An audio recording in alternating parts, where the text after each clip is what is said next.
a parte mais interessante da entrevista do Lula é o trecho que ele diz que o tempo passou. De fato, o tempo passou. Na campanha presidencial de 2006, quando o Lula mediu forças com o Geraldo Alckmin, que era o então candidato do PSDB, ele grudou no rival o carimbo de privatista. Disse que o Alckmin venderia as estatais, que o Fernando Henrique Cardoso não teve tempo de leiloar quando passou pelo Planalto. Nessa época, o Tucanato tinha vergonha do Fernando Henrique, escondia o Fernando Henrique no armário. E o Alckmin se limitou a negar que pretendesse vender a Petrobras, o Banco do Brasil, e se absteve de defender o Fernando Henrique.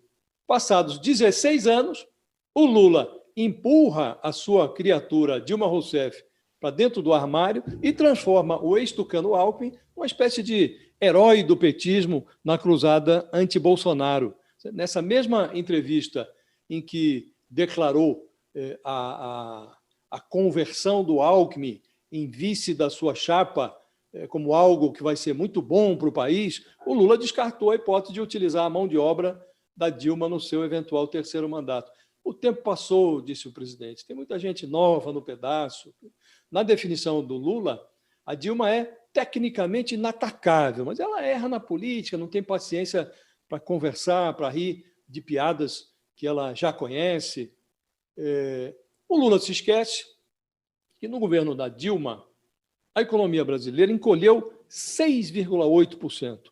Graças ao governo dela, um governo empregocida, a taxa de desemprego saltou de 6,4%, se não me engano, para 11,2%.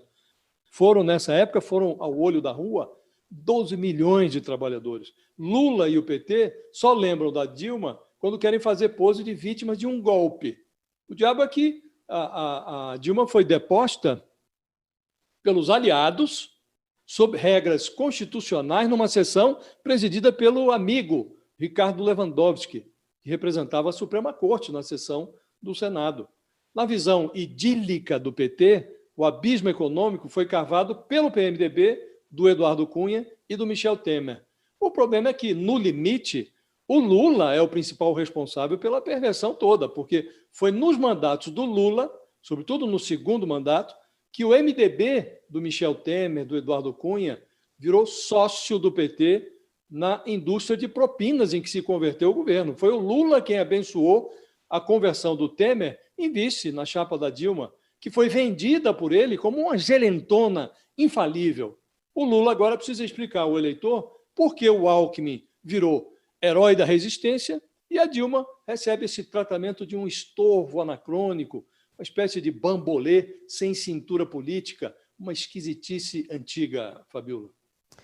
E teve esse lado também, né? Ele deixou meio público que muito é falado nos bastidores, né? E aí descartando Dilma e o que será de Dilma.